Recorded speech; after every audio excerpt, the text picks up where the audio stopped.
before we go, I think in honor of this being our 50th episode, we should get a live edition of the Shift Plugs. What do you think?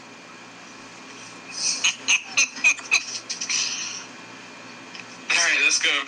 And the Paul Bear voice. I am. Oh, yes! On Monday, we have a cross-up. On Tuesday, we have new gin animation. Like when he's holding his hands in prayer. Yeah. On Wednesday, I don't know. It could be anything. It could be anything. It could be hands of sea. It could be Keithie cooking some food. On Thursday, we have Weekend of Grudges. He went into Elmo a little bit. We have YouTube Live. On Friday, we have Artist Fun of Adventures WCW, who's hosted by handsome motherfucker named Scott Yeah, but thanks guys for 50 episodes. I know I left off a bunch there.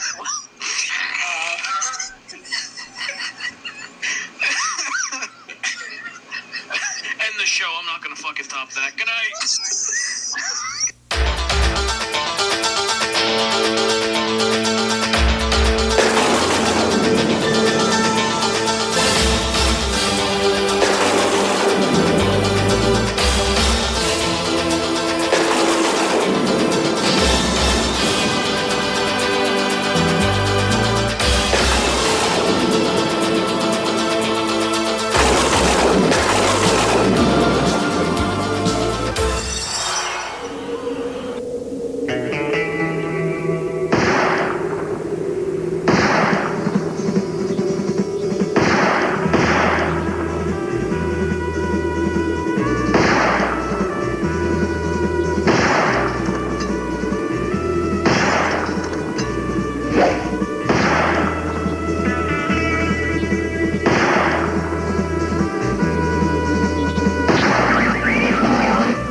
Hello, everybody, and welcome back to Clash of the ChampBones. I am your host, Keithie Langston, and today we're going to be talking about Clash of the Champions 10, and then, of course, is Texas Shootout.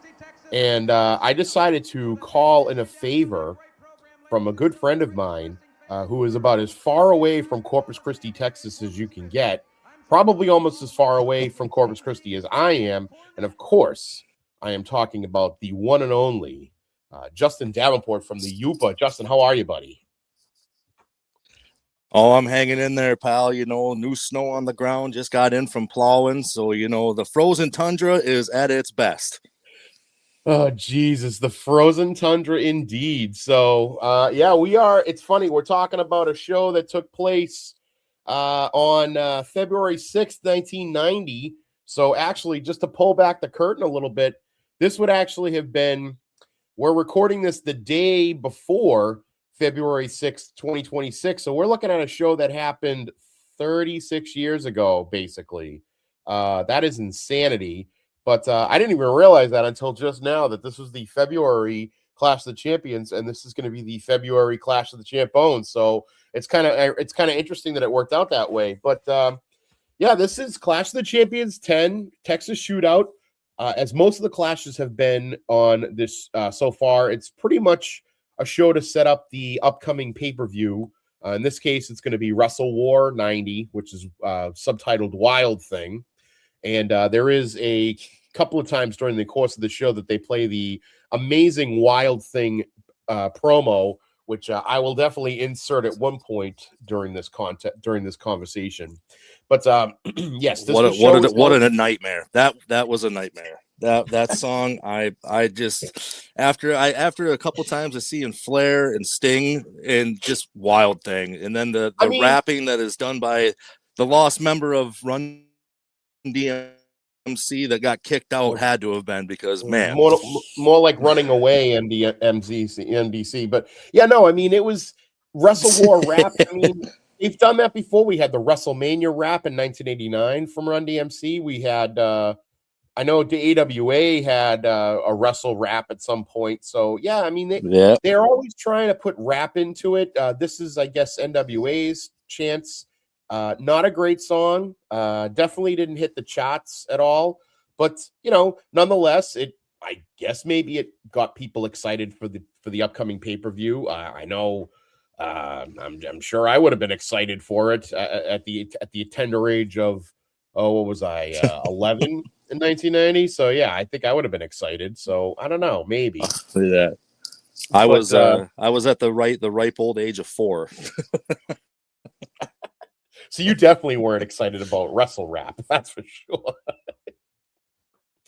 Now, actually, when you were growing up, did you get AWA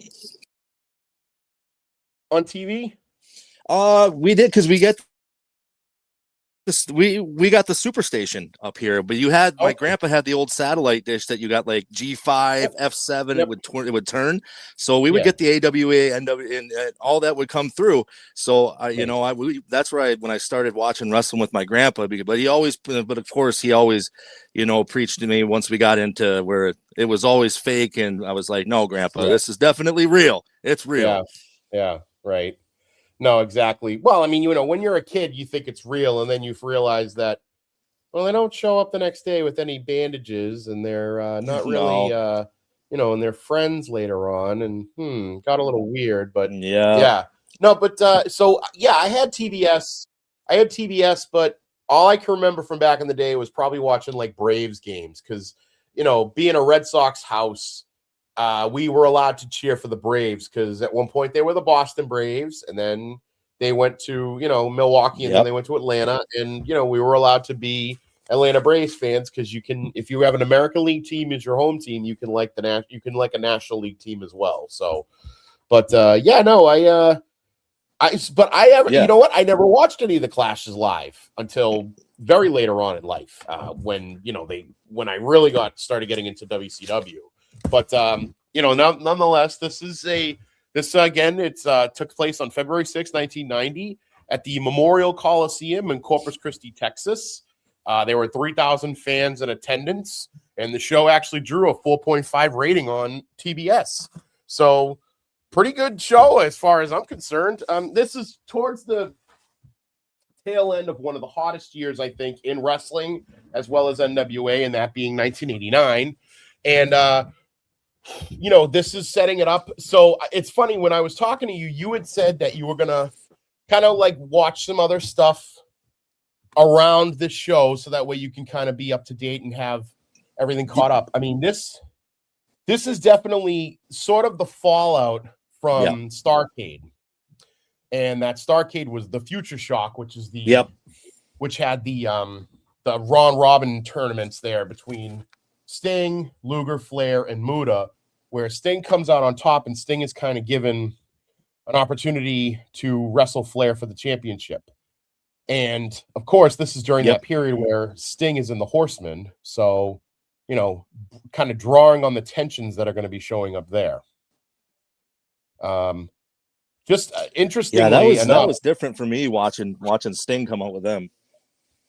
It is, and it's because it's a weird setup, because in 88 or in 89 in 88 when like the Horsemen kind of breaks up, and you have Arn and Tully go to the WWF, and then in 89 Barry goes to the WWF, and Flair's just kind of hanging around, and then Arn comes back.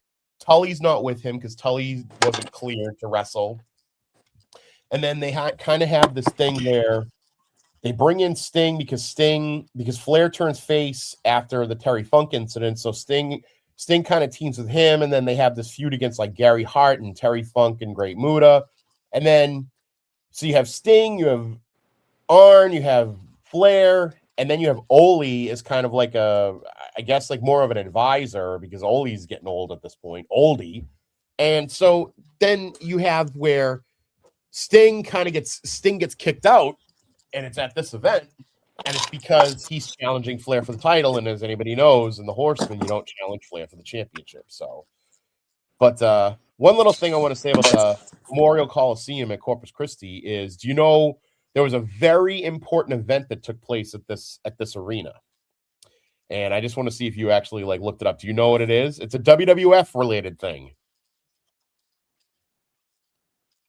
What year? All right.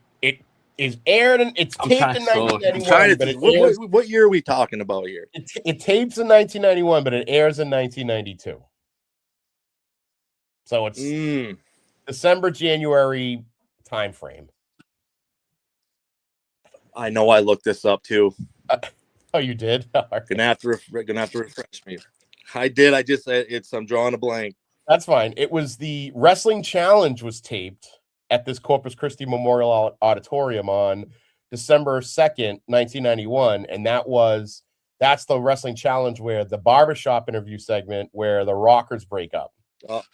That airs on January 12th, 1992. So, yeah. So this is at this place, Shawn Michaels super kicks Monty Jannetty, and then Monty Jannetty tries to dive through the glass window to get away from him. So, that was kind of that's like the big notable event that happened at this place, aside from this. But yeah, I mean, this was, I really didn't find a lot of stuff on this. I'm sure that there was a ton of stuff that probably went down there. I think, the most other notable thing I think happened is that Selena, I don't know if you remember the Mexican star Selena. Oh, absolutely. Selena and the movie. Yes. She performed fantastic movie. She performed there in 1993. So that's kind of like the biggest, I think those are the three biggest things that have happened in there is Selena played there, Brutus Beefcake had the barbershop, and they had this Clash 10. But other than that, not really much else happened. But getting into this, so we kind of start off. We got Jim Cornette and Jim Ross are going to be doing commentary for this. And we have Gordon Soley, or as I like to call him, Boring Soley, is going to be doing backstage interviews. Now, Jim Cornette had recently turned heel again back at the last Clash. So he's back to being a heel, which is nice because it's the heel kind of annoying Jim Cornette heel announcer deal. This has happened. Crazy heel. He is a crazy heel. This actually seems to be a recurring theme for Clashes where, like, one show the guy is a face, and then the next show the guy's the same guy doing announcing, because they did that with Michael Hayes. They've done this with Jim Cornette. It just seems like they're a face doing announcing on one show, and then the following show they're doing announcing as a heel. So yeah, but I actually like Jim Cornette and Jim Ross. I think that they have a good back and forth with each other. Jim Ross pretty much pimps the hotline the entirety of the show, where he's talking about how Sting is going to be on the line. Every single break. Yeah. Every single. That was the one thing, and that you had the show theme. I thought was a decent theme song, for Texas and such. But after hearing it the 73rd time, I was just kind of like, all right, call the hotline. They go to 500 commercial breaks. It's crazy. Now another thing I want to point out is that. And it's funny, you would ask me, because this is not available on YouTube. And I actually got a copy of it from somebody from other nefarious means, let's just put it that way. And I had, shared it with you, and you said, why do you think it's not? I think honestly, it's because there's all the theme music is pretty much like regular, like commercial theme music. So it's I noticed that.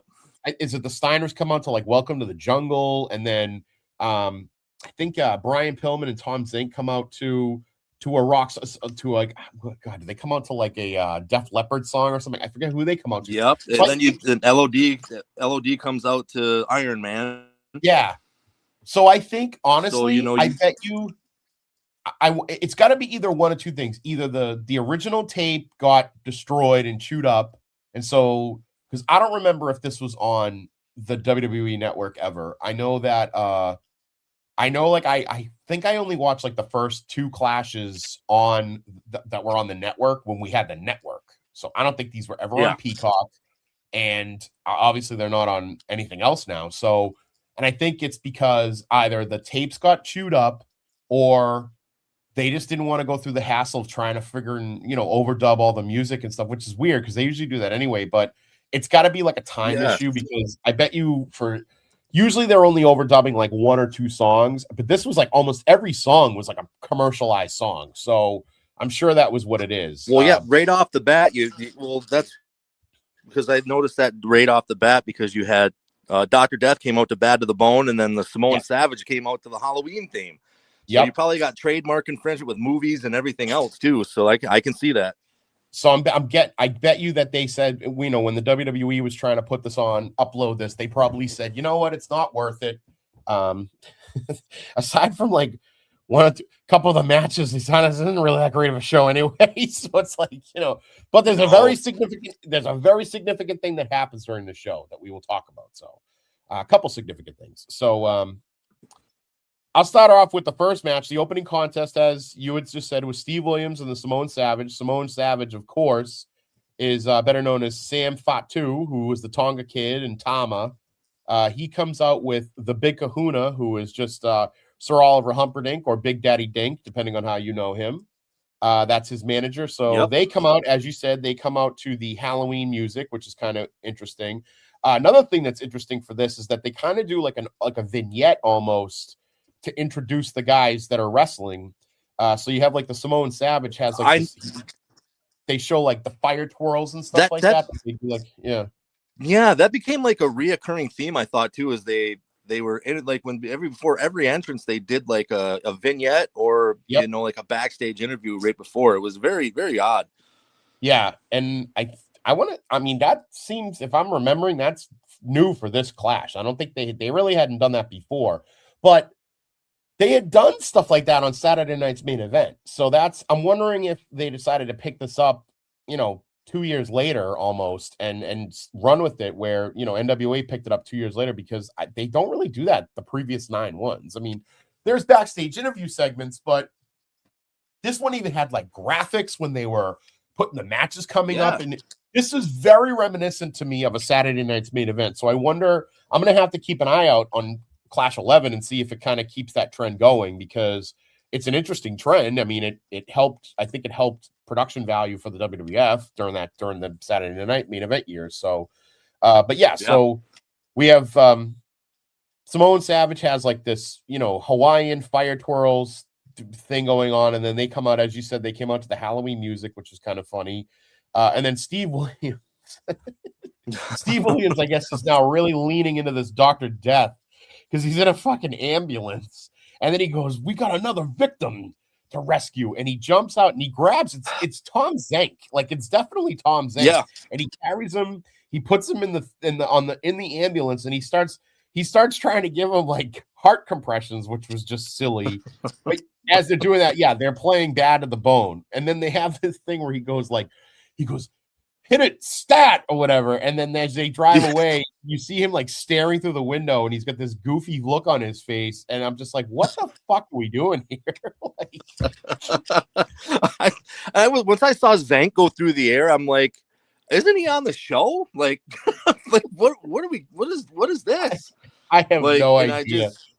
And then, like I said, like the whole thing, and then he comes out. But of course, this was our first time tonight, too, of the other like 7 times that JR mentions football once. I mean, he's all over it with this Clash. It was crazy how many times. Well, I mean, you're talking the first out of the gate is his favorite person in the whole entire planet, Dr. Death, Steve Williams. But So we kind of, as we start off here, Williams starts off the attack. Before the bell, he clothesline which makes this Samoan Savage kind of powder to the outside. Comes back in. Williams gets some big right hands and a big body slam to Savage. A few tackles by Williams until Savage counters with a clothesline and some big headbutts. Williams gets tossed and is choked out by the Big Kahuna. Woman makes her way down to ringside and sits in a neutral corner and just sits there. Doesn't do anything, doesn't say anything, doesn't interact with anybody, just kind of sits there. They do mention her previous bodyguard, who she had introduced at the last Clash, Nitron, who was Tyler Mane or Sabretooth from the X-Men movies. And I should say Deadpool and Wolverine and Deadpool and Wolverine, he shows up. But excuse me. So she's there, he's not there. So they're already making comments that she must have gotten rid of him, which is kind of interesting. He didn't last very long. Williams gets back in, and we have a back and forth until we get a nerve pinch, an endless nerve pinch move by Savage. I mean, he does this nerve pinch like 400, 500, 700 times throughout this course of this matchup. And it's over and over. And it's just a rest hold. It's just a rest hold for them to move on. I mean, they're trying to buy time. But I mean, you know, it's not offensive really. I mean, it's a regular move that I think most Samoan wrestlers use anyway, so it kind of works out.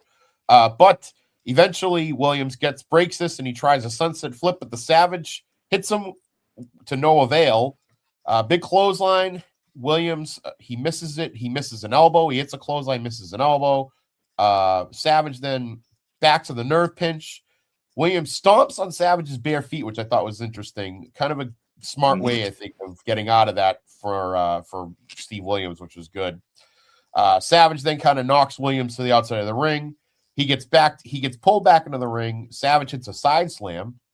He goes up for a top rope splash and misses, which that fires up Williams. And he hits this big press slam. So he presses him a couple times and then hits a nice drop kick.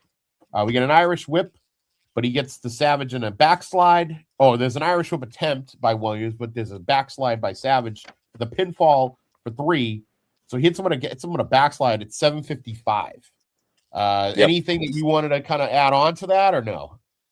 Well, I really thought, I mean, man, could Dr. Death just fly around that ring? Yeah. He is like the head of steam. But this is where I noticed that the cornet was back to being just insane. And one of his things he said is, we would have had more Spanish fans in this audience, but we hired Border Patrol to protect the building. And I was like, oh, wow. Like, it's like, whoa. Like, holy. Like, I bet you if somebody brought that up to Jim Cornette today, he would have a friggin' bird thinking he said something like that. He'd be like, oh, 100%. I don't know what the hell I was saying back then.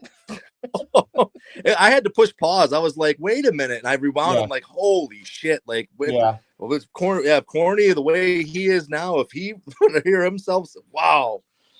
Absolutely. Definitely not. Yeah, that's but I thought that I thought the nerve hold was, a little much, but it was, I think you were right, a time killer.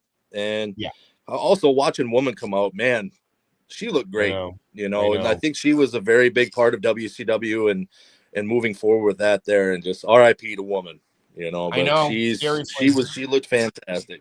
She does. She is a very sexy woman in 1989. Yes, indeed.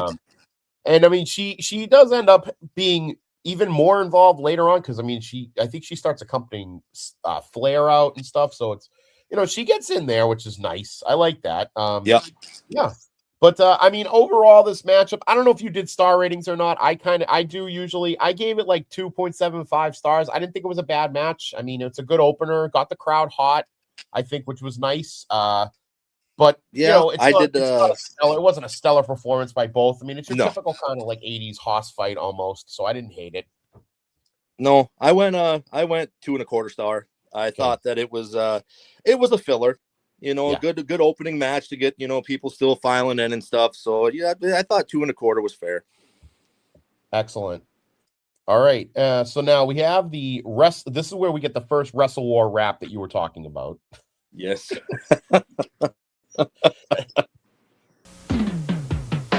Listen, homeboy, gather around. Wrestle War 90 is about to go down. Ric Flair, the champ, testament to biology, meets Sting, the dream of entomology. Lex Luger, the belt, is Holy Grail quest is scheduled for an operation on Dr. Death. Road warriors, survivors from a place time forgot, plan to reduce skyscrapers to parking lots. The Steiners, they're brothers, they wrestle as one, but they do not scare the brothers and the son. Wrestle War 90, a wild thing you see, available through your cable company. Pay-per-view, excitement from THE, going down the 25th of February. Wild thing. Wild thing. Wild thing. Wild thing. And so that's the Wrestle War rap. Honestly, like the Sting and Flair, the Wild, and it's not even them talking, which is so stupid. Like Wild, like what are we doing? But okay. Yeah, I didn't understand that. But after that, and of course, we go to commercial breaks. After that, we get Terry Funk, who's going to interview the Horsemen.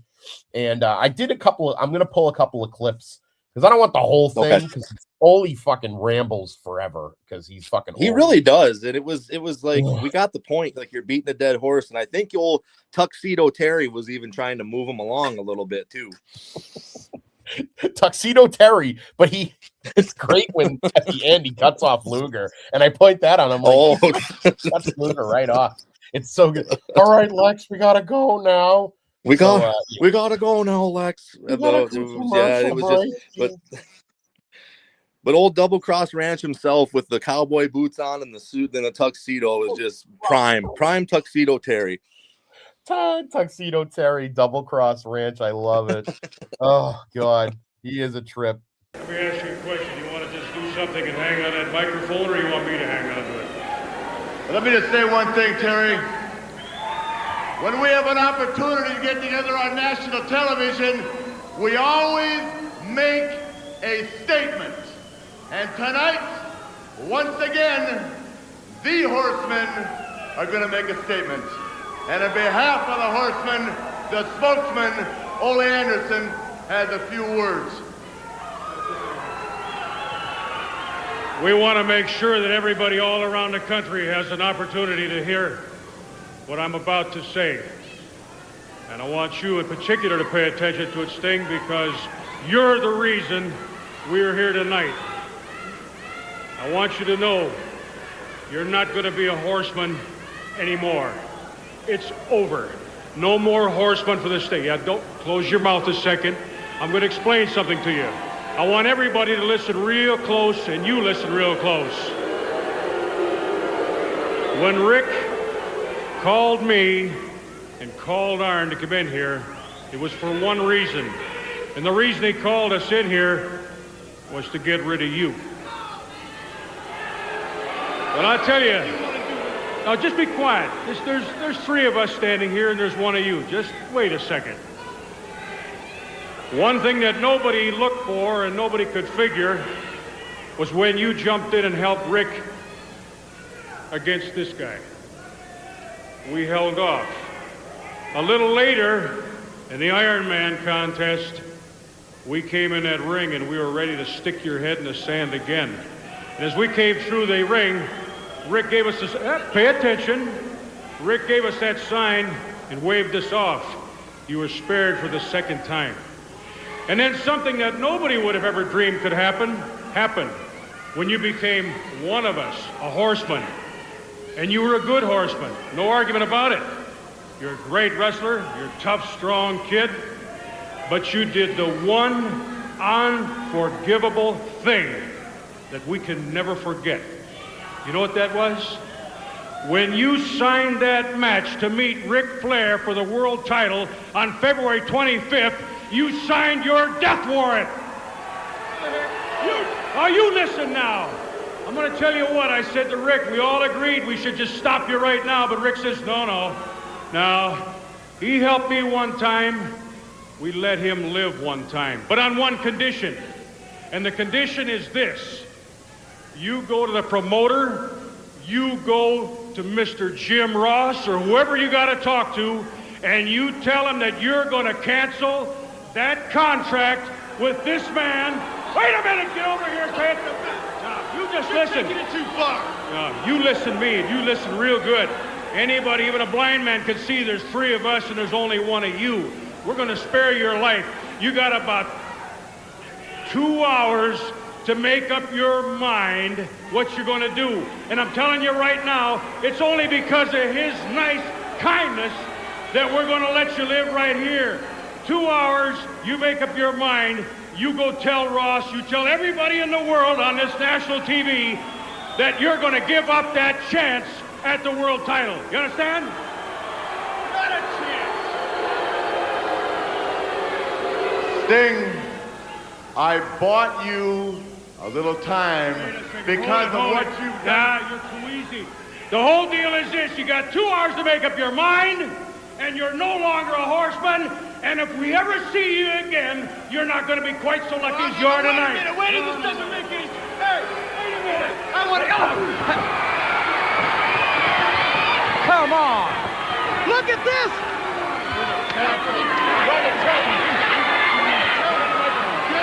I'm trying to tell you! I bought you some time! Now do the smart thing! Spark up! Get out of this business! Get rid of that contract! Get out of my life! You're good! I cannot believe this. This is the greatest thing I've ever seen in my life. Spark up! Get out of it! Oh! This is pathetic. Ric Flair! Absolutely pathetic. He gave the guy a chance. Well, he gave the guy a chance. Yeah, you're a big chance. Fans, we'll be right back. This continues live. Don't go away. We'll be right back. But yeah, so we have, I mean, I guess the big things to take away from this is that Ole threatens Sting. He tells him he's got 2 hours to make up his mind about giving out that title shot, giving back that title shot. Sting's kind of like incredulous about it. And then eventually the Horsemen start to attack him. So one of the things that I have, one of the biggest problems I have with this show is that they do this right away. And so it kind of taints the rest of the evening because, first of all, everything else from this point on is just, it's all talk about what happened between Flair and Sting and the Horsemen. So it kind of ruins the rest of the show in the sense that, like, you don't really get to pay attention to anything else because you're still figuring out what's going on. And then on top of that, it totally kills the main event. Like, the main event is just wasted. So I'll talk about it when I get to the main event, but there's kind of like a way that I would have like rebooked this that I think it would have been, not only would it have fixed a major problem, but it would have solved another problem as well. But you know, other than that, it's a segment. It goes on, it ends. You know, I like how Terry kind of just jumps out of the ring too. Like, he gets out of the way because he's like, "How are you getting involved now?" He's like, "I'm out of here." It kind of like that. So that was kind of good. But it moves us on to our next matchup, which is the team of Brian Pillman and Z-Man, which is, I don't know why they call him Z-Man. I mean, he's just Todd Zank, but it's Tom Zank and the Z-Man, but against the Mod Squad, which is a team of Spike and Basher. Now, I had never heard of them before, and I mean, I don't think it was necessary to hear them. I guess they were big in either continental, central states. I think they were just kind of like, you know, a tag team that ran around and did whatever, wrestled for whatever territory they can. This is their time. I think this might be their only real match in the NWA or WCW. So, and actually it is. It says their last high profile match took place on February 6, 1990 as part of the Clash of the Champions 10. They both retired from active competition in 1991, and Spike, who was the smaller of the two, passed away in 2013. So the bigger guy is still around, but the smaller guy is gone. Yeah, and they were real life brothers. They really were. So they were real life brothers. So we have another great brother tag team in WCW from this day. But yeah, Pillman. Yeah, did Pillman and Zink? What did they come out to? Do you remember what they came out to for music? I feel like it was. I want to say it was like. It was. I think it was a Def Leppard song. I really do. Yeah. That's kind of what I picked up from it. Yeah, so it's kind of interesting. But we have a start. Pillman starts up the match with a collar and elbow tie up, snapmare takedown, big knee drop to the chest of Spike. Oh, what?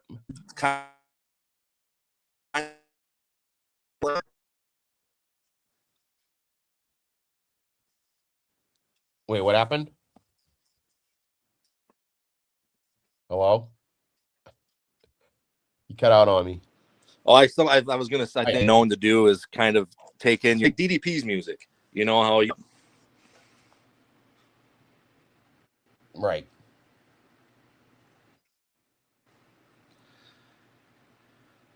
But yeah, that's so I'm thinking it was a Def Leppard rip, but there was no words, so I couldn't pick up on it. Okay. Well, it still was commercial music. They couldn't use it anyway. So, but we get this. Pillman starts off with Spike. We get a collar elbow tie up, snapmare takedown, big knee drop to the chest. Spike gains control until an Irish whip into the corner, which Pillman jumps over, gets an arm drag, and a nice drop kick to Spike. We get a tag to the Z-Man, and he hits with a wrist lock. Tag then to Basher. An arm drag by Zinc, leapfrog by Zinc, and the match starts to slow down a little bit. There's a tag to Pillman.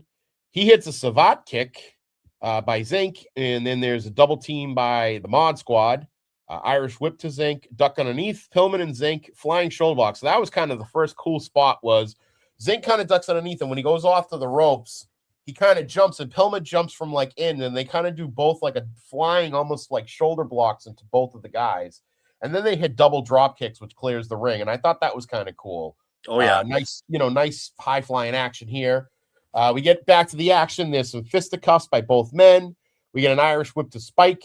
Pillman almost nails him with like a spinning heel kick, but you kind of hear, and you hear Jim Cornette goes, he almost nicked him with that kick, and he kind of falls backwards into the corner. And then Brian just immediately starts laying in some chops instead, which was kind of good.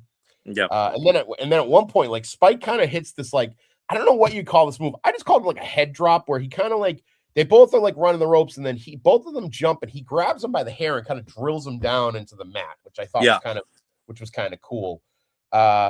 We get some more double teaming by the Mod Squad. It's very slow and methodical abuse to Pillman. Pillman's definitely the face and power right here.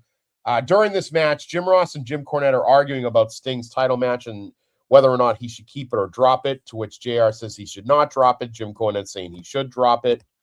Pillman goes for a crucifix, but gets a 2. We get a hot tag to Zinc who gets a big back body drop and then a double noggin knocker. Zinc high cross body to Basher. Now, this was the ending where it was weird. Like, so Zinc goes up, he gets the high cross body to Basher, and Spike gets like kind of a weird looking, it looked like it was supposed to be a drop kick, but it almost seems like it was like a double knee to the chest by Pillman. Nick Patrick counts the 3 count at 9 minutes and 53 seconds. And it was like, it would have been, I think, I would have gone a little higher, but like he hits the cross body and he's kind of just laying there in the pin position because Nick Patrick's trying to get around Pillman and Spike. And then he kind of jumps over them and he counts the 3. But I mean, I think I went 2.5 stars because it was a pretty good match. It wasn't bad. Like the Mod Squad actually was a pretty good team to be facing these guys. And then on top of that, Pillman and Zinc and their high flying, with the double drop kicks and then that shoulder breaker, I thought was just a really good kind of, taste of what we've been getting at these clashes, which is like, we usually have at least one tag match that's just high flying, real back and forth, good action. So I didn't hate this. I thought it was pretty good. I would like to see the Mod Squad. We usually get kind of like a shitty tag team anyway, so I would be okay with seeing them on future shows, but obviously that's not the case. But I don't know. What did you think? I really, really, really like Brian Pillman, and I thought that he looked fantastic. I myself went 2.5 stars as well. Nice. I thought that a lot of it was somewhat sloppy in a couple different ways, but I think you got to go off the Mob Squad, obviously, to the end of their careers. They had to have been getting close, but they made the best of it. I think the Z-Man too, he flies around real good, but yeah, that last cross body, I think that there was some miscommunication and they just kind of said, all right, we're going home. So but it was overall, I thought, really good, but another RIP for Brian Pillman, and he was fantastic, man. He was Brian, so good.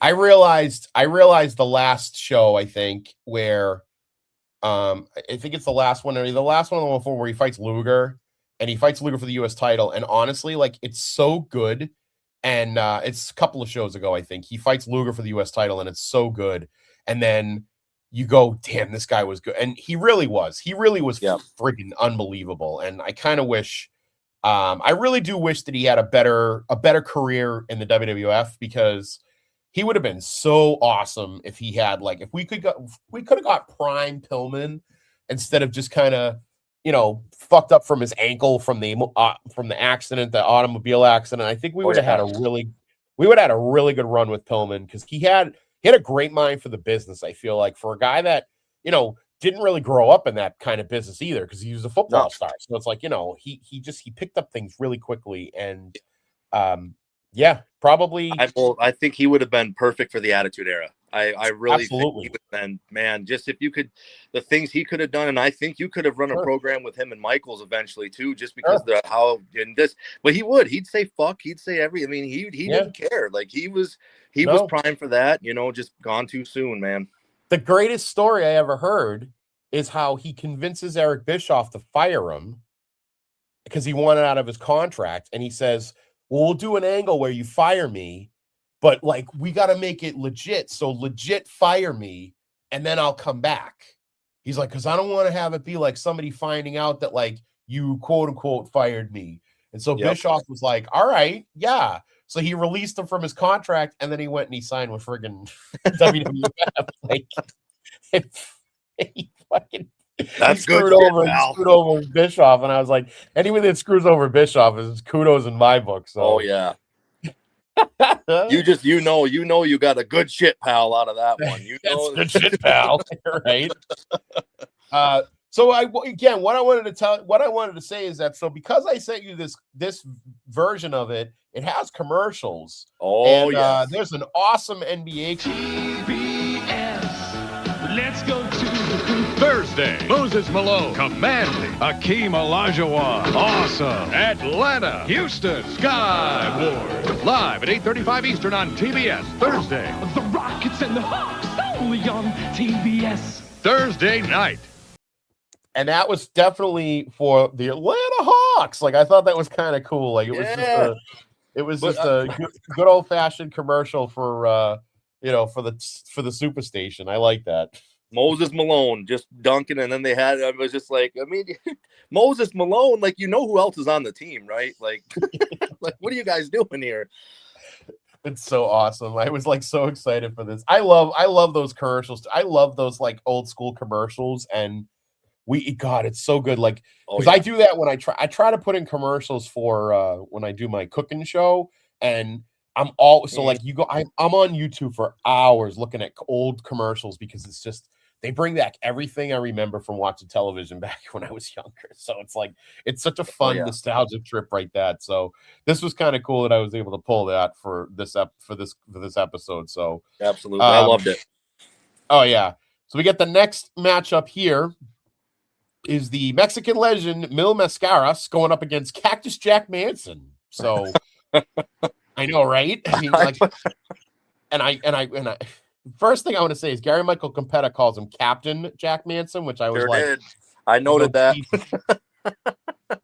And I really wanted Mick to do that look. Did you ever hear where it's the first match, it's his first ever match, and Mel Phillips calls him Nick Faley, and he calls it, or Jack Faley or whatever. He calls him Jack Faley, and then Mick just kind of looks like, that's not my fucking name. Like, he kind of looks at him. When he called him Captain Jack Manson, I really wanted him to be like, that's not who I am. No. But yeah, I mean, Jesus, talk about young. I mean, he looks like a fucking baby. I mean, he may even have all his teeth at this point. Thin Mick. Yeah, it was almost frightening. Like, when I looked at him, I'm like, wow, he looks like the kid that jumped off the roof. I know. He just looks such a baby in that one, and it's just not all the battle scars and no. Well, I'm looking it up. He's only 25. Wow. He's a kid. He was a kid. Like, he's he barely out of wrestling school. So yeah. But this was his first shot in WCW. He came in as Cactus Jack. He kind of starts some things. His basic thing is he's taking bumps, and he takes an awesome bump here. But that's kind of where he gets known. He has his first run for a year in WCW, and then when he leaves is when he goes to All Japan Wrestling and everything, and then he comes back in 91. So he's not gone very long. But of course, the person that kind of got rid of him was Ole Anderson. He left. He left after a conversation with Booker Ole Anderson, where Anderson critiqued his style of match. And this guy's not going to make any money, right? I guess he's not going to put any butts in the seats. But Mil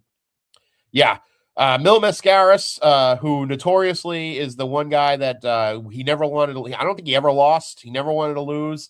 He's the he was the man that when he entered the Royal Rumble, he had to eliminate himself because he didn't want a job to anybody. So just that's the kind of guy we're dealing with right here.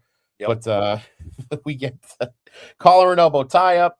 Mascaras hits some hip tosses to Jack, drop toe hold, and then a bow and arrow to Jack, which was kind of nice to see Foley getting a little stretching going on there. So that was kind of good.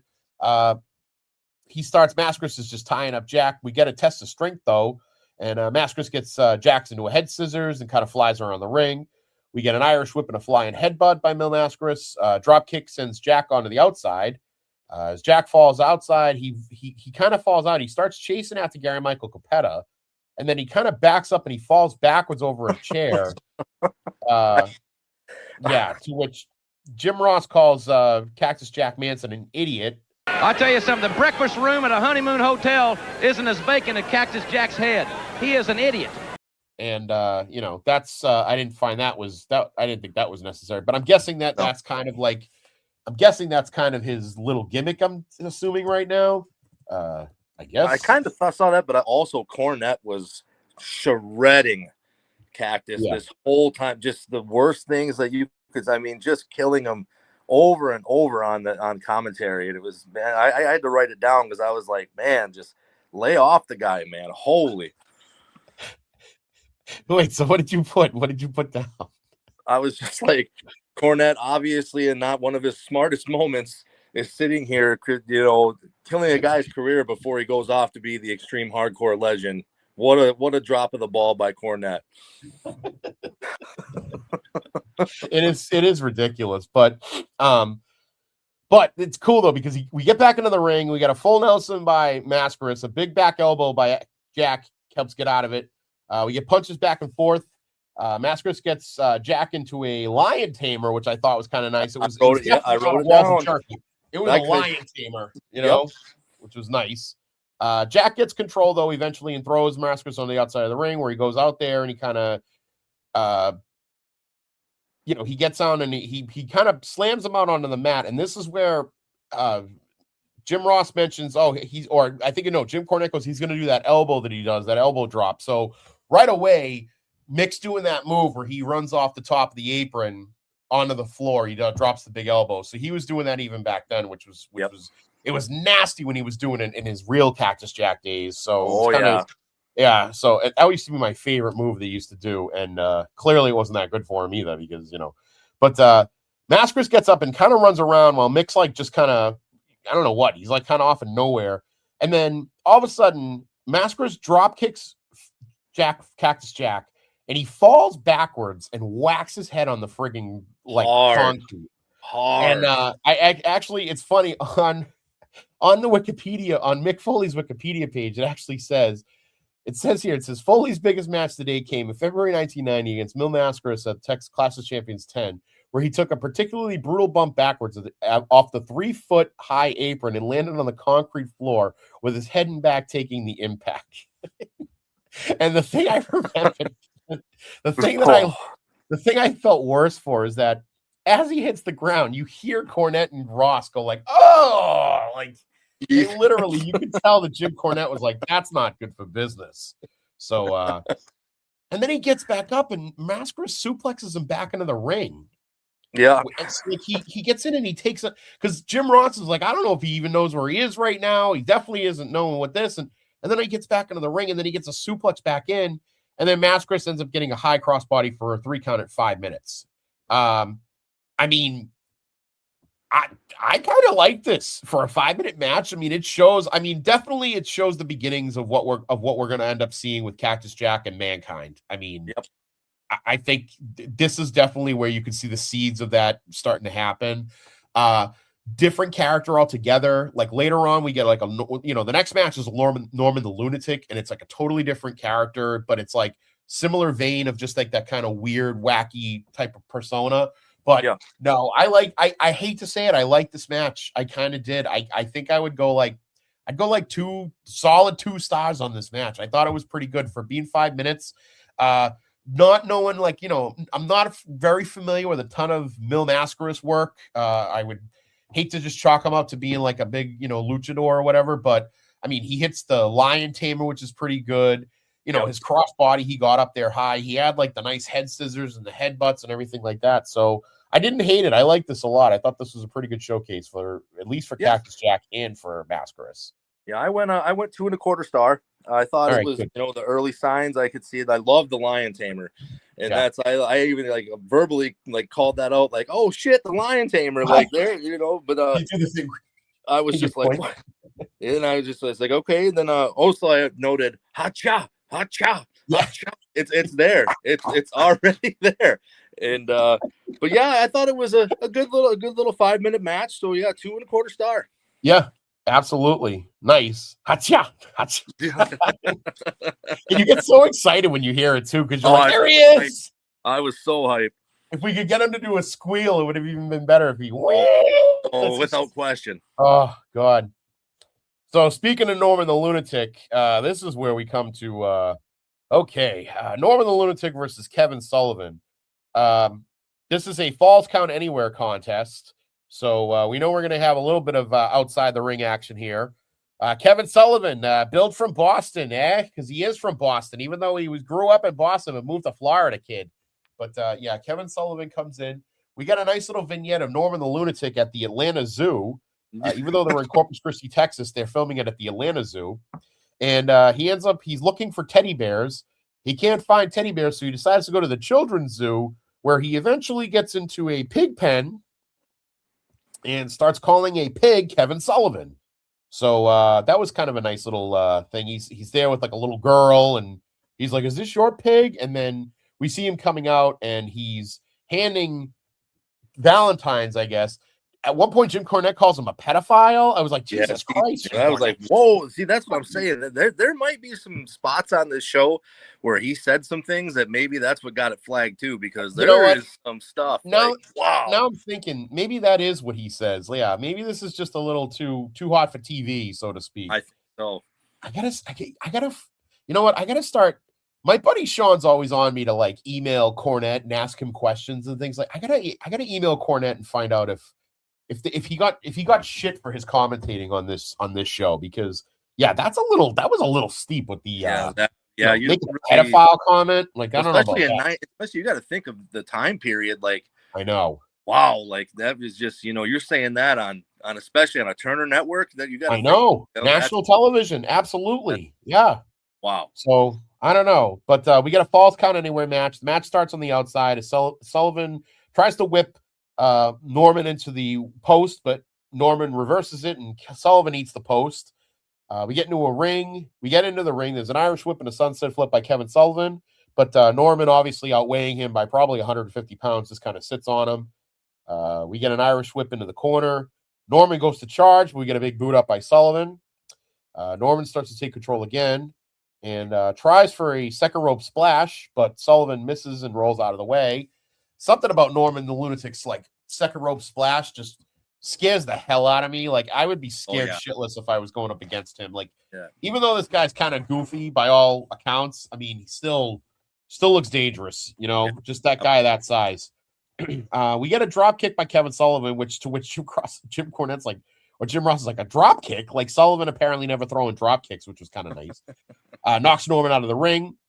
Sullivan then hits him with on the ringside for a 2 count. So he kind of slams him down onto the ringside mat. So the first official fall outside the ring, so to speak.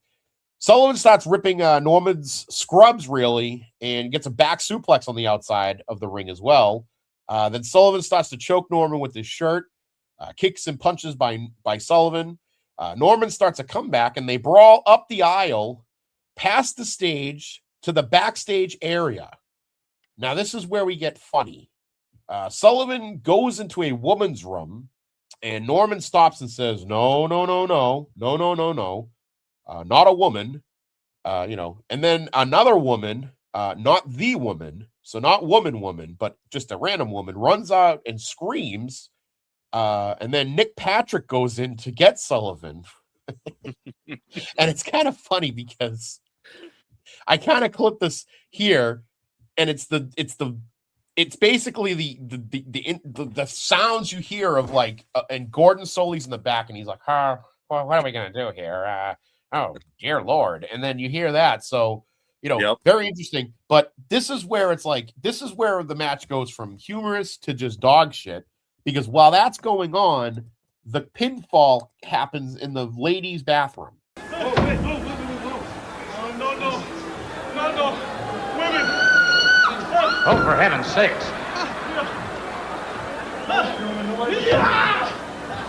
Well, let me see if I... No, I can't get in. Oh, brother. Good Lord, what's going on in there? The women's restroom, no less. I hope there's no other women in there. That's it right there, that's it. Bring it up, stop, Norman, stop it. Come on, stop it. Stop, Norman.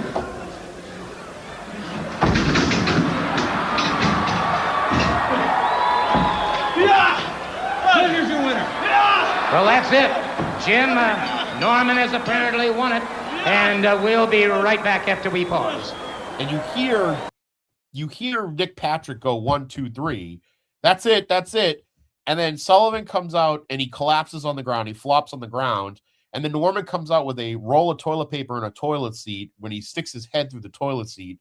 And that's the ending of the match. I mean, I gave it a half a star. I mean, it's not a total dud, but it's terrible because what the fuck? The thing happens in the background. Yeah. Off camera. Yeah. I don't know. I went with a star. I almost went dud just because Kevin Sullivan. But me and Kevin Sullivan have not had along our years with the Dungeon of Doom, that he was just kind of the guy that was there, with him. But but this was just, I just didn't understand. It just started off good, but then went to shit. Like it just went goofy. Goofy. So I'm gonna sit with a star. That's for sure. I mean, that's kind of weird. Honestly, I mean, and the ending really kind of killed it, I feel like. I mean, I don't know if if everybody had gone into the woman's room and then you actually see like some shit happening in there, no pun intended, but like maybe that would have been good. But it was just weird. But at least it was kind of funny. And you got Gordon Solie going like, oh dear Lord, like here anytime anybody puts Gordon Solie on point, it makes me laugh. So 100%. Now we get the Funker back. Tuxedo Terry's back interviewing the ring, and Luger comes out.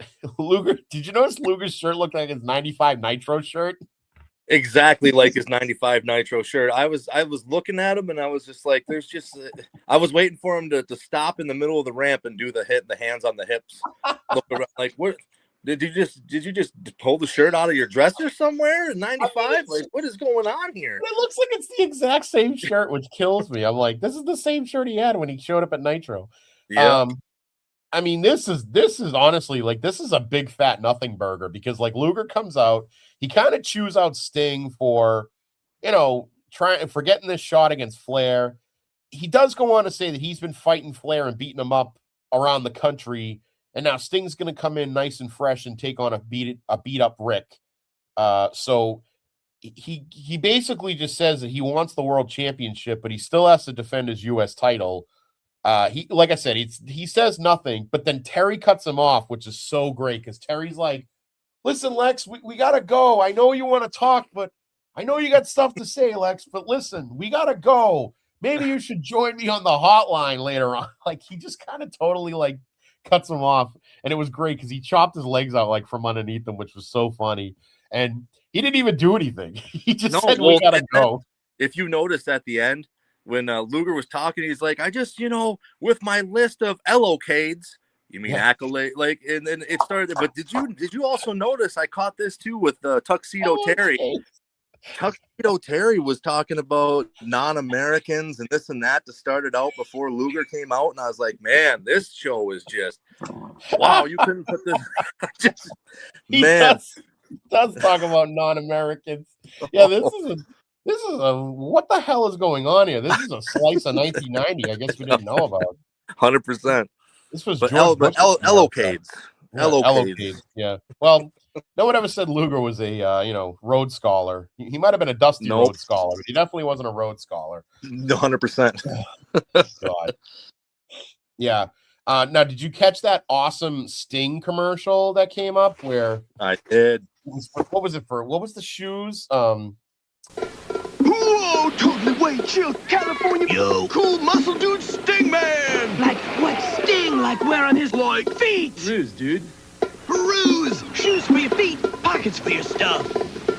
I can't remember the name of the shoes now. I didn't write down the name of them, but whatever the sneaker sponsor that they got for this show is Sting's get his own brand of shoes. Yeah, it's the same shoes that the Steiners wear, right? Yes, yeah. The Leos or something like that. There's something like that. But yeah, because Rick had them on. I know that. Yeah, and I think so that was the advertisement on the post, on the corner post was those for them. Yeah. So yeah, kind of cool though, listening to Sting getting his own commercial there. Yeah.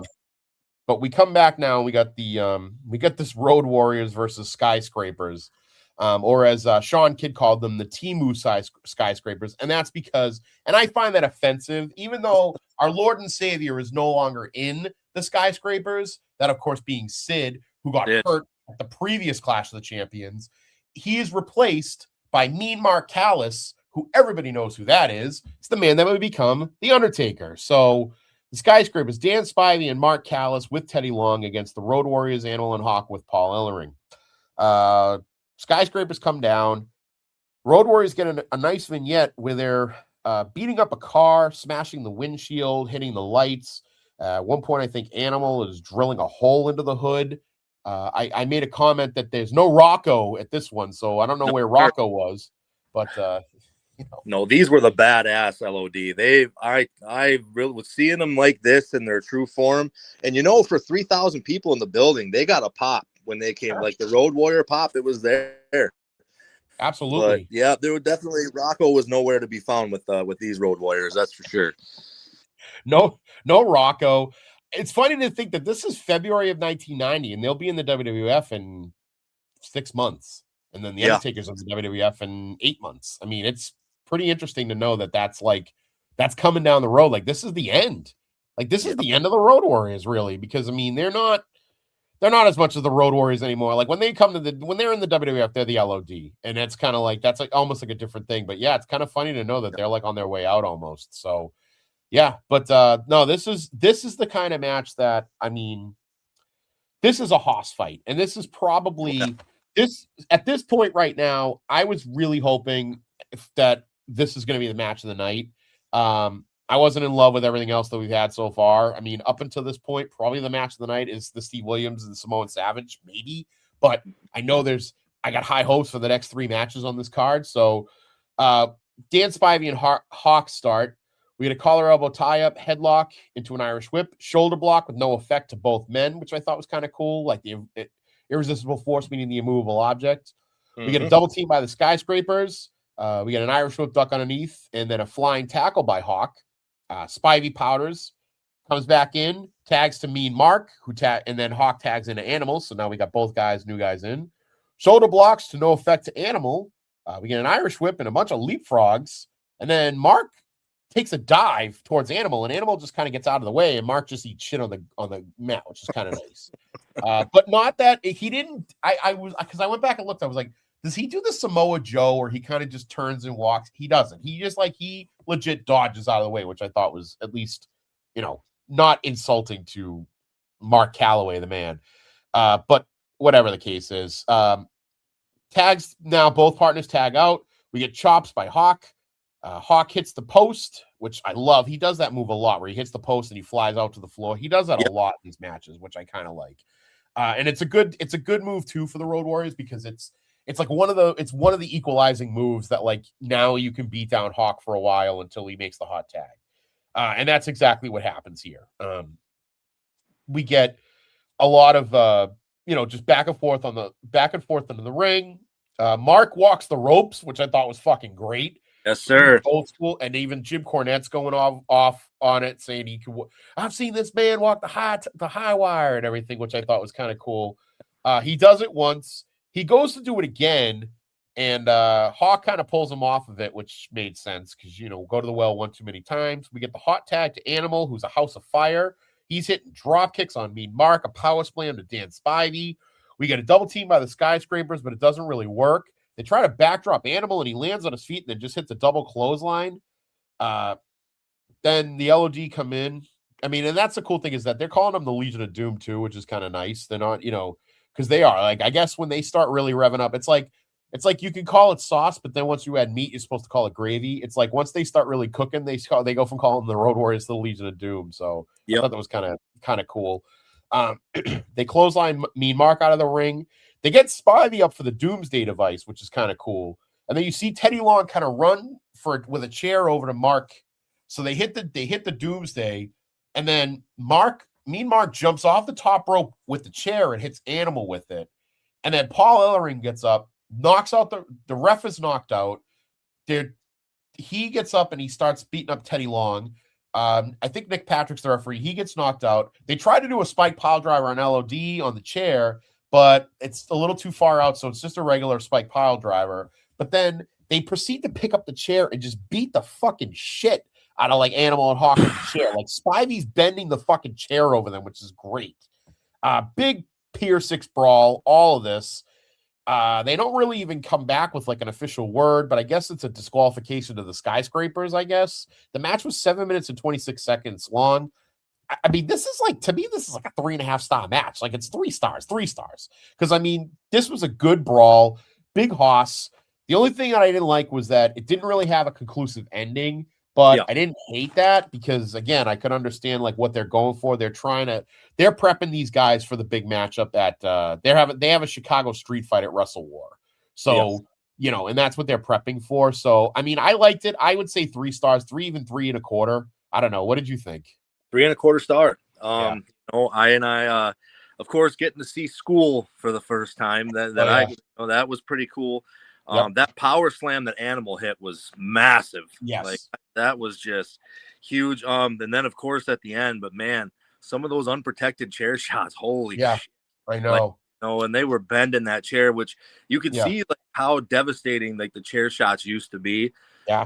But it was like it added to such, added the drama, everything that was going on. It was 3.25 star. They're beating the bag out of them. I mean, it's crazy. Like they are beating the shit out of them, which is amazing. I mean, seriously. I mean, I'm gonna just say it right now. I'm spoiled. This is the match of the night. This is the match of the night for me. And completely agree.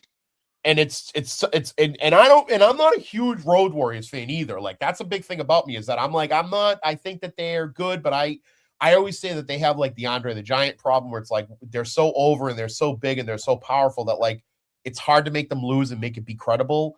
I could see them losing to the Skyscrapers and not having it just be a job like they're legit. Like I felt legit. Dan Spivey's legit. Obviously, Mean Mark is fucking legit, and Sid was legit. So I mean, I like the Skyscrapers. I thought it was a great team to have them put against the Road Warriors in this run. So I love this match. Actually, I really did. Yes, sir. I'm glad we both agreed on that. Hey, homeboy, gather around. Some serious stuff is gonna go down. Gonna wrestle war night. The kings of the ring all come together and do the wild thing. Lex Luger, the Steiners, Nature Boy, Sting, yeah, they all be doing that wild thing. Yeah, they all be there with something to prove. Brimming with intentions to bust the move. It's pay-per-view excitement from THE. For more information, call your cable company. Wow thing. I have to do it right now. I'm putting in the friggin' Wrestle War rap right here. Because it's a better version of the rap song. I feel like because when they make what does he say? He goes, "The Road Warriors are gonna turn the Skyscrapers into a parking lot." Wild thing. Wild thing. So bad. Oh God. We come back from the commercial and Jim Ross and Jim Cornette are talking about the previous matchup and how Gordon Soley's going to be talking to Sting. They also hype up the Chicago street fight between the Road Warriors and these Skyscrapers. So it's real funny. Like Jim Cornette again is it's funny. Like Cornette and Ross are like yelling at each other about whether or not Sting should accept or get rid of the title shot. That was a kind of cool spot because it felt like you could feel the emotion in it. Like they got into it a little bit over it. I liked it. They did. They got into it. We come back to Gordon Soley, who can't get comments. He can't get comments for Sting, but he gets these fucking amazing comments from Brian Pillman. And I'd like to get some comments from Well, I've Brian. never seen anything like it. It's crazy back there. It's going crazy. Stinger's lost his mind. He's lost control. It's a madhouse back there. We're trying to restrain him. He threw 5 or 6 of us off. I physically got thrown to the floor several times. We tried to talk about it. I've never seen a man so filled with anger and hate. I've never seen anything like it, Gordon. We've talked. We pleaded with him. We begged him, please, Stinger, don't go out there. Don't hit the cage. His mind's set on it. He wants to go out to the cage match with the Four Horsemen. I know how bad he's hurt. I know how dig that hurt deeps. But, man, we got to stop him, Gordon. And I love it, Brian. He's in the back. He's throwing people around. I'm like, what the fuck? Oh my god! And Gordon's like, we'll be right back after this commercial break. And then we get a Conway Twitty commercial. Beautiful Conway Twitty commercial. I was like, it's fucking Family Guy. We get a Conway Twitty. Mama CD. Hello, ladies. What's your name? I was just with the pompadour hair, and I just think, what a nostalgic feeling it was to see old Conway. I remember my grandpa was a big Ernest Tubb type guys, but then when Conway Twitty came along, let me tell you, I used to hear those through the bellows of the upstairs, and there he was. I came downstairs, and there he is on the Grand Ole Opry with his big pompadour and Conway Twitty. Hello, ladies. Hello. How you doing? All I can think of is I'm like the fucking Family Guy where they would cut to Conway Twitty, and I'm like, but see, do you remember like the old Time Life commercials that you would get like mid-show, and they would be like 2.5 minute long commercials, and it's like advertising for like, this is the Time Life songs of our youth, and it was like, it was Gene Autry and shit like that. Well, you know who we got coming up? One of the commercials coming up is the 1968 rock version of it was we're going to see that commercial, but I think the one I loved the most was the Pure Moods. That one was always my favorite one. Oh yeah, sail you away, better believe sail it. Away, sail away. Yes, sir. Oh, that's good baby making music right there. You better believe it. Put any day you put Kenny G Songbird on, it's over. Oh, Songbird. I guess we know what gets you going now. Dude, you better believe it. So we come back now, and now it's time for this big matchup. The Tag Team Championship is on the line against Doom's Masks. So we get the Steiner brothers against Doom. Doom comes out, no woman, which is funny because they say Doom with woman, and there's no woman here. So I don't know. She was here earlier, and now she's not. So, and she doesn't do anything at all. Like, she came out literally that one time, sat, and then left, and that was it. Yeah, but then they came on techno music on Clash 9 was sick. It was like a boom, boom, boom when they came out. But this techno music, I'm like, what is going on? These guys it makes them look terrible. I know. The thing I liked about it, I forgot to say about the Skyscrapers is that they still came out to Sid's music, which is, I know it was probably the Skyscrapers music, but it was Sid's music, and it's been Sid's music. Like every time he's appeared in NWA, WCW, it's always that music, and I fucking love that music. But that's because I love everything Sid. But so the big thing here is if Doom loses, they have to take their masks off. And if they win, obviously they win the tag titles from the Steiners.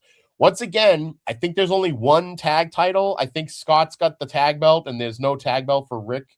That happened with like the Freebirds on a previous. So I don't know if they just don't have a second tag title or whatever, but for some reason they always keep coming out with just one. I don't know. But clearly Jim Ross even says that it's like the worst kept secret in wrestling who Doom is, but he doesn't want to say who Doom is. But I know who it is because you can tell. And you know right away that it's either Butch Reed or Ron Simmons. So Simmons and Scott Steiner start off. Again, we get Colorado tie back and forth. We get headlock by Simmons. He charges and hits a tackle. Steiner gets back up and hits a power slam. Simmons fights back. Scott hits a German suplex. or at least a back suplex, really, but it was kind of like a German back suplex. We get a tag made to Reed, shoulder block to Scott, who comes back with a drop kick to both Reed and Simmons, who powder. I like, too, that every time Scott does something, he does that thing where he gets down on the one knee and he goes like, like that move where he like, oh, yeah. Yes, does that thing. Yeah, that's a classic Steiner Brothers thing that happens. I got to be careful. I know I'm talking about your boys probably from, I don't want to insult anybody. You ain't even kidding. I don't want to insult anybody from No, Michigan. Jim Cornette did enough insulting of it to begin with while he was there during this whole match, but it was just like watching them come out with the beautiful Block M on their coats. I was those are my boys. I know they are, and they're a pretty good tag team. I'll give credit to where credit is due, I will say this though, that Braun Breaker is absolutely batshit crazy, like his uncle, not his dad. He reminds me more of Scott than anything. Than anything, which I hope when Scott's kid comes in, he reminds everybody like Rick, and then that would be really funny. That would be funny. So, like he should wear the headgear and then bark and shit like that. That'll be funny. But anywho, so the obsession with the Steiners of trying to get the masks off this whole match is great because it's almost like they want to pull the mask off, which is kind of funny. So that happens a bunch. We get Scott comes back. Scott flips Reed back in and tries to take his mask off. Reed hides in his corner. Tag is finally made to Rick. We get a lot of stalling in this match now from Doom. But we get knee to Rick and stumps and punches from, I think at this point, it's Ron Simmons still. We get an Irish whip and a big back body drop by Rick.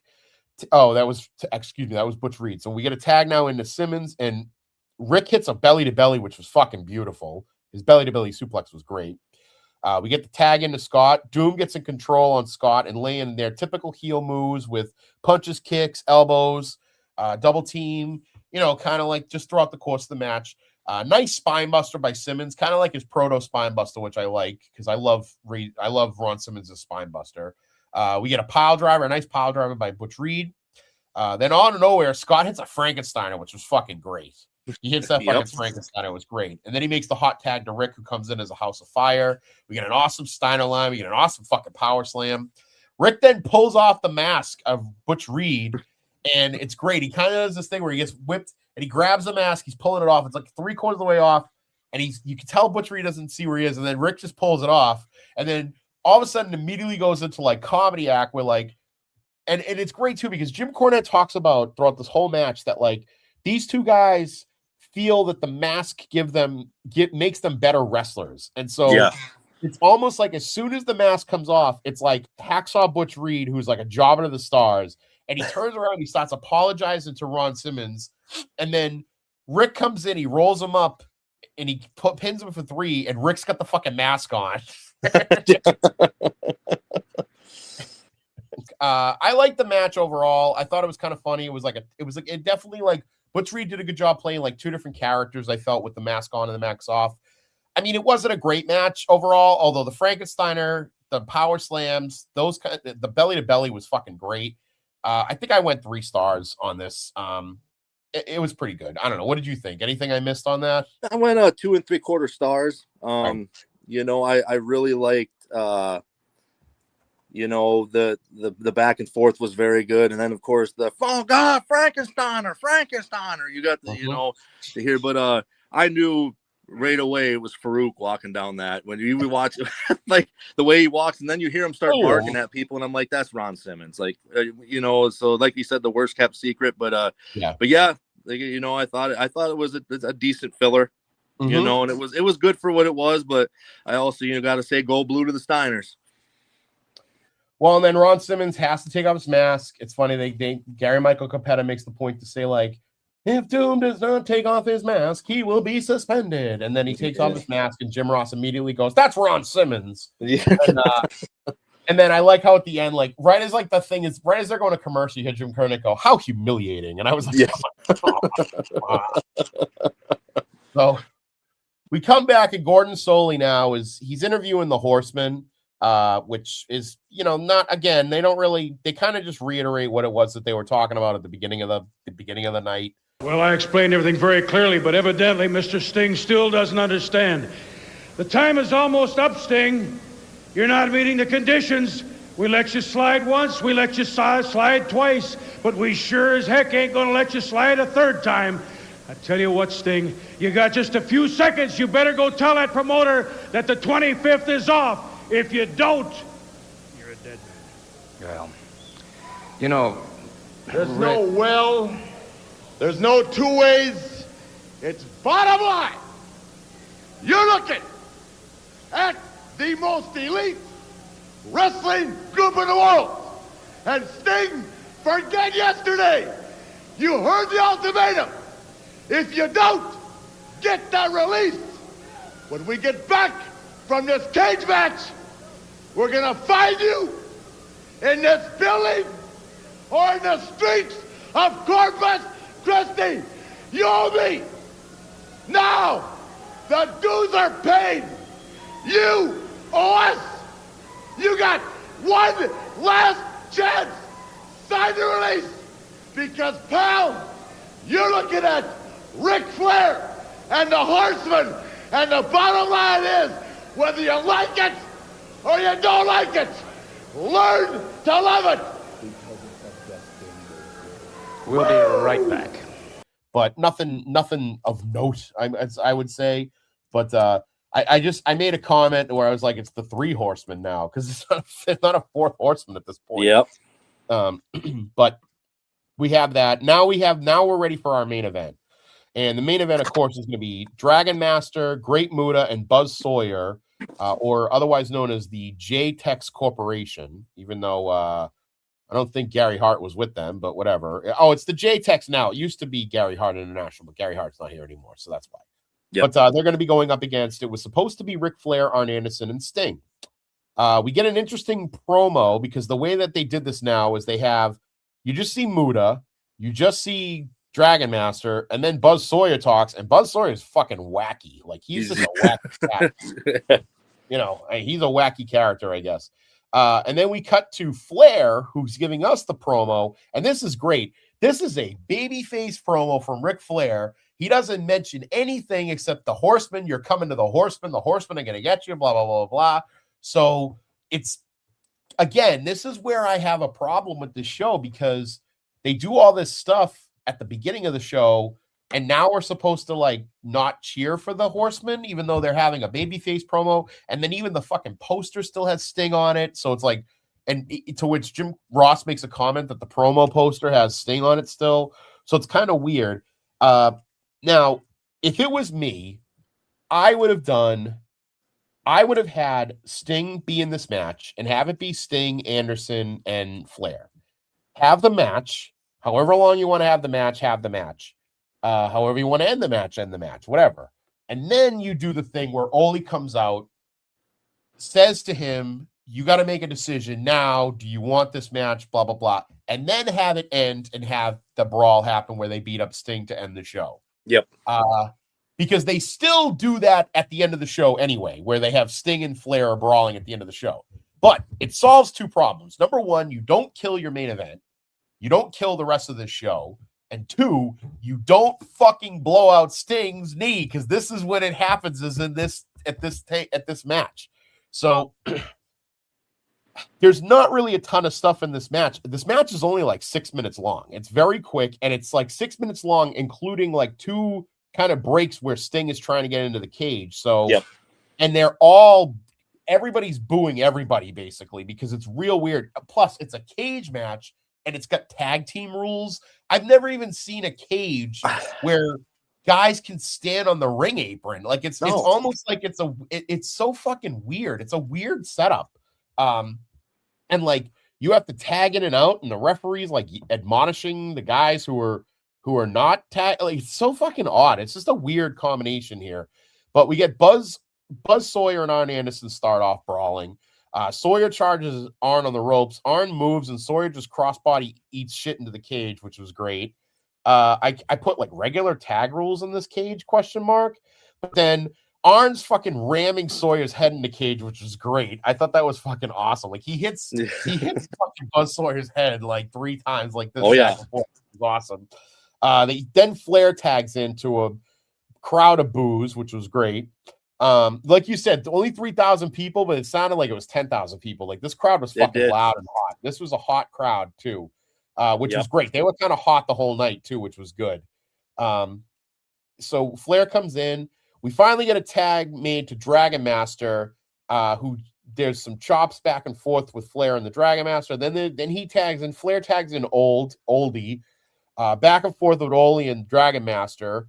There's a tag to Arn, and then there's a tag to Muda, and fucking Muda gets a massive pop. Yes, he does. I write down, I go, this fucking crowd is over. Like Muda's over like gangbusters in this crowd, and Muda's like his basic fucking moves are over like crazy too. Like he's doing his normal shit. It's really fucking sad too because I want to say this is like Muda's last. Like it's got to be one of his last appearances in WCW at this point. And damn, I'm like, that sucks. Like he should have been there for a lot longer, I feel like. But yeah. I thought he got a pop off the bat too when he climbed the cage and spit the green mist. He got a pop. Yes. So I kind of felt like, they love Muda. Yeah. No, Muda's over like gangbusters in here. And I think he absolutely, I think, could have this was his last match before he goes back to Japan, because he goes back to Japan in March, and man, he could have hung around for a while longer. I think he had a great fucking run. Like his year in WCW was awesome in 89-90. It was really good. Like they positioned him very well. He did everything he was supposed to do. So I love Muda. Muda's fucking awesome in my book. I mean, that guy's fucking the balls. So I was very excited with this. But yeah, I mean, the action, all of a sudden the action in the ring gets ignored because out of nowhere, you see Sting comes charging down, and he tries to get into the ring, and he gets pulled down the first time. They say, like, Doug Dillinger's there. You see Wahoo McDaniel comes out. I think that's the first group that gets him down. Then you see Pillman and Zink. They come down, but he gets up to the cage. Flair's on top of the cage. Like, they're both yelling at each other. Not really any action between those two guys, but they get him down, and he's getting dragged to the back. At one point after that, like, I thought it was funny, like, Buzz Sawyer gets a back body drop by Ole, and like Ole gets him like 3/4 of the way across the ring, and you just see fucking Buzz hit the cage and like fall fucking completely in half, which I was like, that fucking sucks. I felt really bad for him, actually. But then after that, that's when Sting kind of fights back and gets back.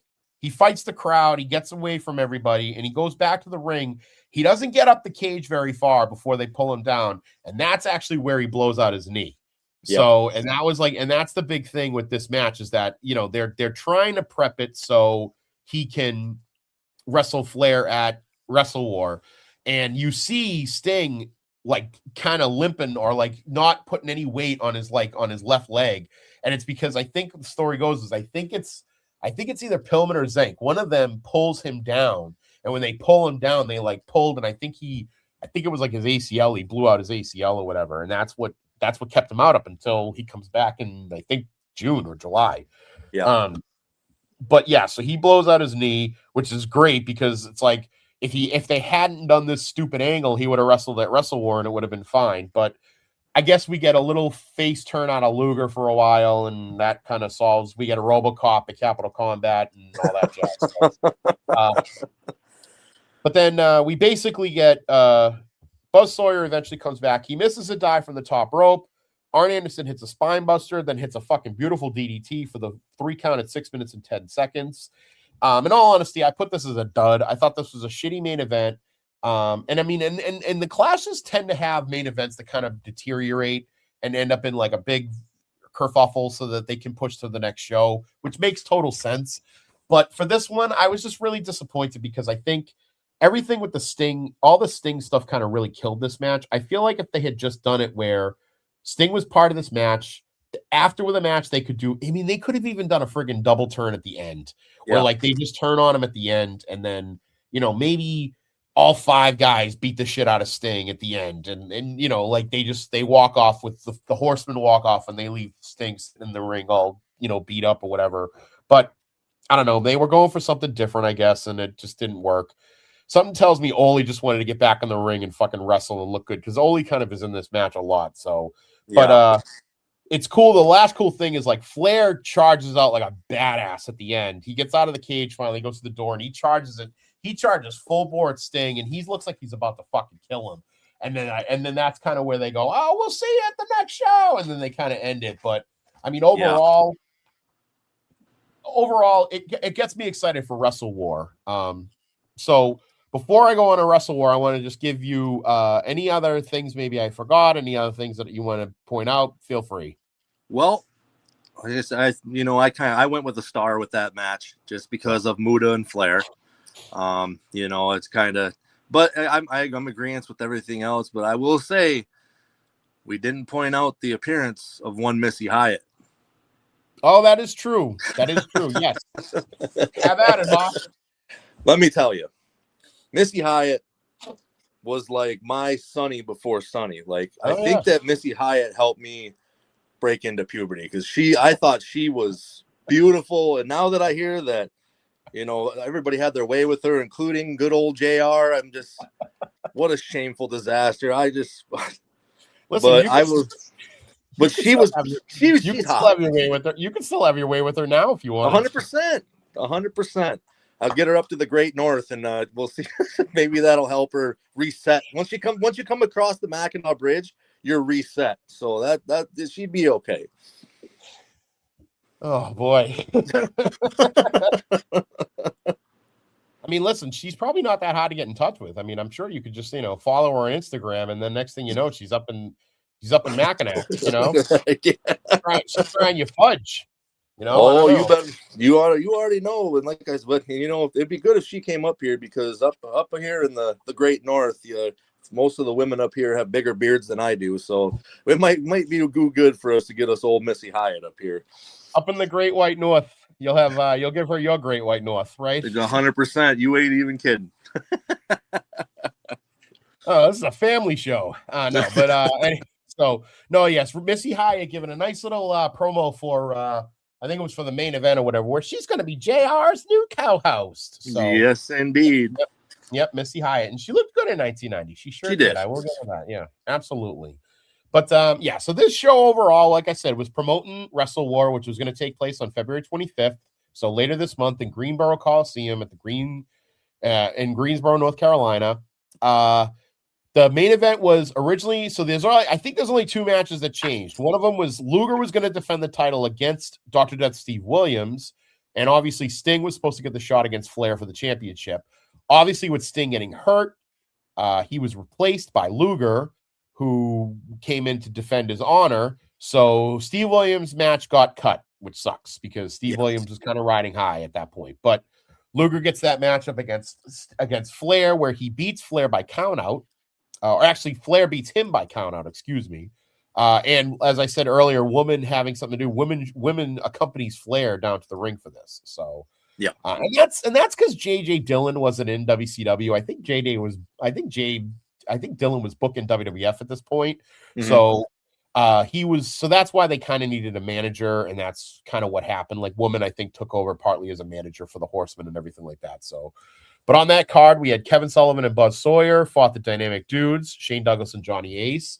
I believe this was the last match for the Dynamic Dudes. They never worked together after that. So shame there. Norman the Lunatic, and I'll say Kevin Sullivan and Buzz Sawyer defeated the Dynamic Dudes. Norman the Lunatic defeated Cactus Jack Manson. The Rock and Roll Express defeated the Midnight Express. So Ricky Morton and Bobby Gibson going up against their old foes, Bobby Eaton and Stan Lane. The Road Warriors defeated the Skyscrapers, who was Mark Callis and the Masked Skyscraper, who actually was Mike Enos, otherwise known as Blake Beverly. So, yeah, that's really now you're not even getting into original. So that was the Road Warriors with the Skyscraper team, D team in a Chicago street fight. Pillman and Zink, who were the NWA U.S. Tag Team Champions, defeated the Fabulous Freebirds. So defended their championships. The Steiner brothers defended their tag team championships against Ole and Arn Anderson. And then, as I said, Ric Flair defeated Luger by countout. And Sting was accompanying him at ringside. So that was Wrestle War. And that is available. I don't know if you can watch that. I mean, because I think Netflix has all the WWE pay-per-views, but I don't know where I don't even know if you can see. I don't know if Wrestle War's on like YouTube. YouTube's is doing pretty good with like putting up all the other stuff that the network had. So yeah, I kind of noticed that a little bit. I think that's what's going to be the continuing thing before Netflix can really dive into the WCW part.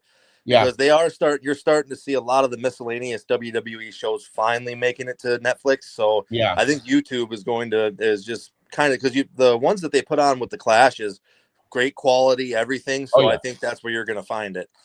I just looked. Wrestle War is on YouTube if you want to watch it. The whole show's on there. I mean, that WCW channel is fantastic. Like that's where I get most of the clashes. That's where they have tons of stuff on there. Like I'm just looking even on here now. They got 97 sold out. They got 98 Starrcade. They got Starrcade 2000. I mean, full event. They got Starrcade 89. So if you want to go back and watch all of the Future Shock, which was just, that round robin tournament, that's on there. So, I mean, that WCW YouTube channel is fantastic for a lot of this stuff, which is great. Yes. So please check that out. But that's going to do it for overall Clash 10.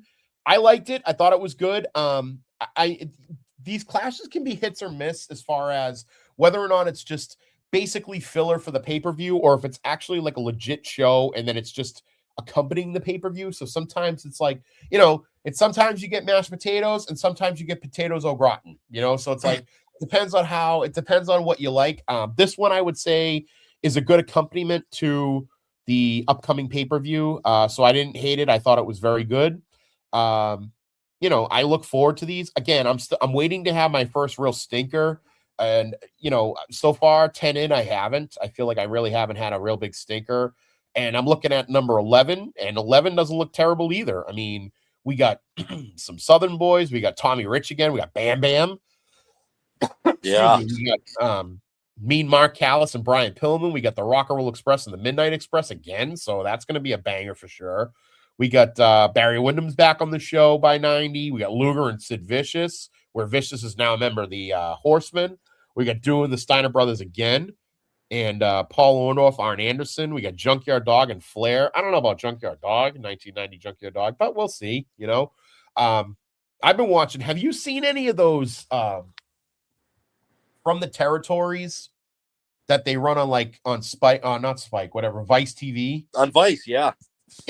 Well, they had the one on, they were re-airing them, and I watched the one on Mid-South, and because I do Hands of Z and everything, I watch like a lot of old shit now. So I've been watching a lot of Mid-South, and man, Junkyard Dog when he was in his prime was fucking great. Amazing.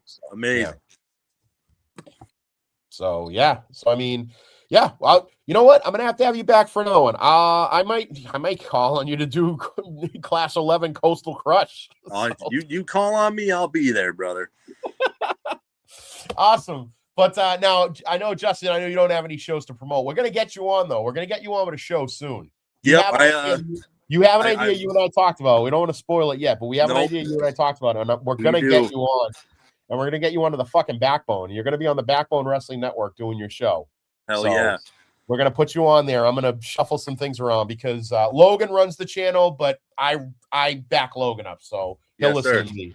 But other than that, I mean, thank you so much for doing this with me. I love talking to you, man. You're a friggin' trip. Hey, man, I appreciate everything that you do, man. And, especially I have to say this on air because one of the people that really reached out to me when I went through a very, very hard time with my son being very sick, and shout out to Wyatt. He's such a warrior, had double pneumonia and influenza A. And you reached out and you kept my spirits high. And I will say that I actually, when I was feeling really down, I threw on GFA Live, and it got me, you really got me through it. And you're a true friend and brother, and I love you and I appreciate it, my man. I love you too, man. It's so funny when you say that about listening to the bullshit that Pete and I talk about. It's so I love funny. it. Because there was a thing going for a while where we'd end the show and I'd go, this is a fucking ridiculous show that we do. And he's like, what the hell what are we doing and everything? But you know what? I mean, it's one of these things where, I mean, I get people that message me and stuff and just say like, yeah, like whatever you said. And we go through now, we look at the Spotify comments and shit. And God, there's a couple guys on there that are like, dude, you did your impression of Conrad today, and it was just like ridiculous. And I go, believe me, this is how I am with my friends, and this is how I would be if I met Conrad. Like, I'd meet him and I'd be like, I do this impression of you, and it's because the thing about my Conrad is Bruce is so fucking incredulous towards him, and then Conrad just goes, "Oh, it's a great conversation," and it's like that's hard because he's so fucking fed up with talking to Bruce Pritchard, but he can't not. Who wouldn't be though? Who wouldn't be fed up with? I love it, but no, absolutely, man. You're an awesome guy to talk to, and I'm so glad that I was actually so happy and thankful that Wyatt, like when you were putting that he was coming home, because I was like, man, that kid's a trooper, and you should bring him out to Vegas. 100%. 100%. You know what? You should go to Saudi Arabia with him next year. Wyatt, just to let you know, we're going to Riyadh season. He'd probably deliver it. I get stunned right then and there just for suggesting it. So he would love it, probably.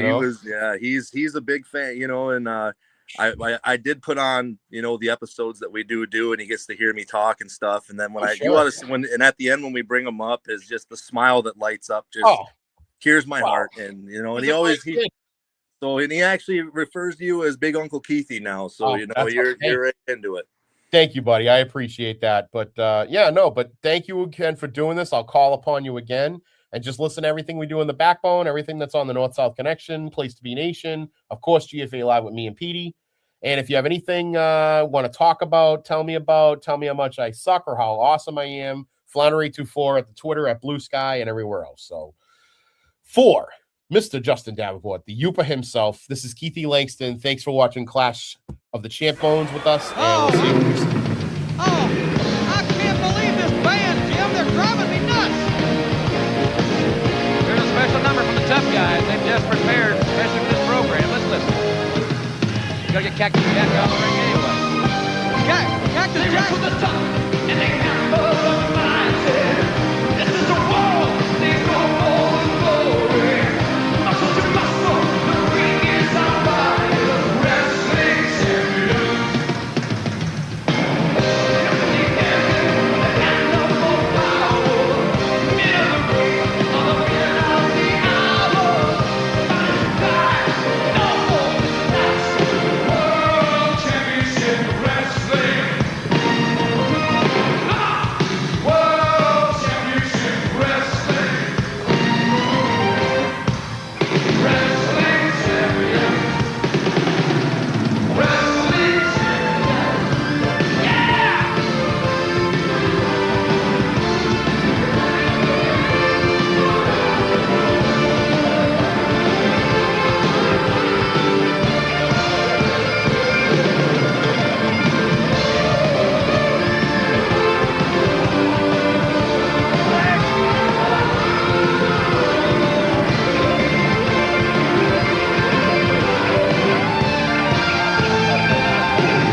Cactus Jack is not too appreciative of this great music we're hearing. This great music?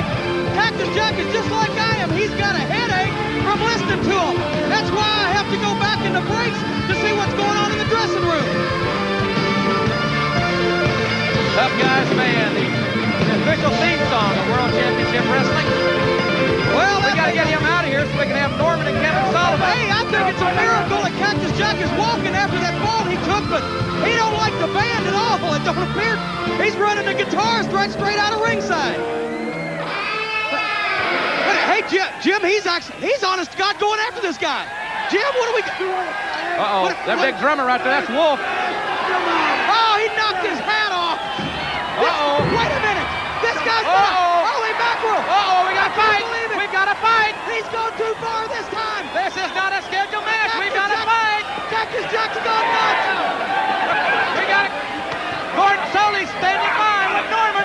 We got to get this. Security can take care of this. Let's go back to Gordon. Cactus has lost it. Well, absolutely astounding turn of events there, but